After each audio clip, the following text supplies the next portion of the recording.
Shalom, berjumpa kembali di dalam renungan firman Tuhan lewat channel Kebenaran Iman.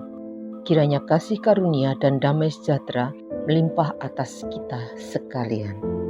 Sebelum membaca dan merenungkan firman-Nya, mari kita berdoa. Bapa Surgawi, Bapa penuh kasih, Bapa di dalam Tuhan Yesus Kristus, kembali kami datang untuk memohon bimbingan Roh Kudus-Mu Bapa, agar melalui renungan ini kembali kami disegarkan oleh firman Tuhan. Di dalam nama Tuhan Yesus Kristus kami berdoa. Amin. Pembacaan firman Tuhan saat ini terambil dari Roma 12 ayat 2 yang menyatakan, "Janganlah kamu menjadi serupa dengan dunia ini, tetapi berubahlah oleh pembaharuan budimu, sehingga kamu dapat membedakan manakah kehendak Allah, apa yang baik, yang berkenan kepada Allah, dan yang sempurna." Judul renungan kita, berubahlah. Saudaraku yang dikasihi Tuhan Yesus, setiap orang memiliki kecenderungan untuk berubah. Contohnya, orang berusaha mengubah penampilannya, mulai dari cara berpakaian, potongan rambut, dan sebagainya, karena ingin mengikuti tren yang ada. Ada pula yang aktif pergi ke gym dengan harapan ingin mengubah bentuk fisiknya agar lebih proporsional dan menarik. Saudaraku, menjadi orang Kristen atau pengikut Kristus juga harus mengalami perubahan. Berubah dalam hal karakter yang dahulunya tidak baik menjadi baik, dan menjadi lebih baik sehingga menjadi serupa dengan Yesus Kristus Tuhan kita.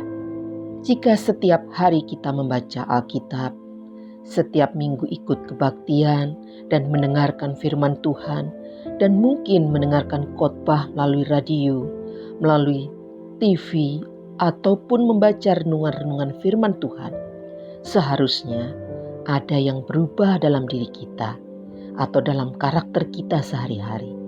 Kalau masih tidak berubah, berarti kita termasuk golongan pendengar dan bukan pelaku firman.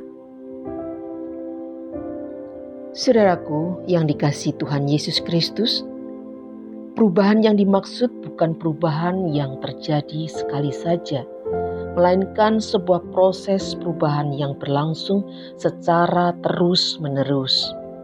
Dan perubahan ini terletak pada perubahan pikiran. Pikiran seseorang sangat berperan dalam kehidupan seseorang. Apa yang menguasai pikiran kita, itulah yang menguasai kehidupan kita. Segala tindakan yang kita lakukan, semua berasal dari pikiran. Rasul Paulus pun mengatakan, jangan beri kesempatan kepada iblis. Dapat kita baca di dalam Efesus 4 ayat 27. Maksudnya, kita tidak memberikan tempat bagi iblis untuk mengisi pikiran kita dengan hal-hal yang tidak sesuai dengan kebenaran firman Tuhan.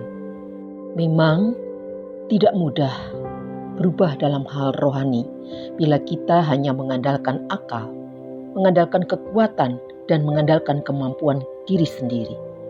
Karena itu penting sekali kita bergaul karib dengan Tuhan Yesus Kristus, melekat padanya dan tunduk dalam pimpinan Roh Kudus. Sesungguhnya setiap orang percaya punya kekuatan untuk berubah, terutama bagi dirinya sendiri, dan bahkan mengubah dunia, karena di dalam dirinya ada Roh Kudus. 1 Yohanes 4 ayat 4b menyatakan, sebab roh yang ada di dalam kamu lebih besar daripada roh yang ada di dalam dunia. Rasul Yohanes juga menegaskan bahwa semua yang lahir dari Allah mengalahkan dunia. Inilah kemenangan yang mengalahkan dunia, iman kita. 1 Yohanes 5 ayat 4. Tidak ada alasan bagi orang percaya untuk tidak bisa berubah.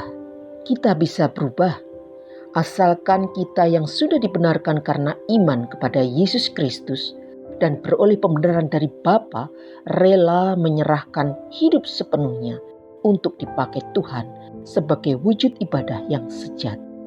Dapat kita baca pada Roma 12 ayat 1. Nah, saudaraku, seperti apa karakter kita saat ini? Apakah kita sabar?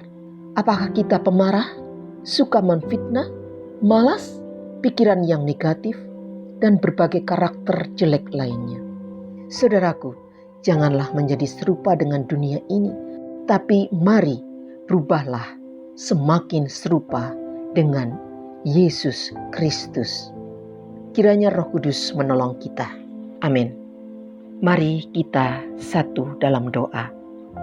Tuhan Yesus, terima kasih atas penyertaan-Mu sepanjang kami membaca dan merenungkan firman-Mu. Beri kekuatan kami untuk berubah, baik akal budi kami maupun karakter kami, sehingga kami boleh dapat serupa dengan Engkau Bapa. Bapa, inilah doa kami. Di dalam nama Tuhan Yesus Kristus kami memohon. Amin. Demikian renungan kita saat ini. Terima kasih atas perhatiannya. Sampai jumpa pada renungan berikutnya.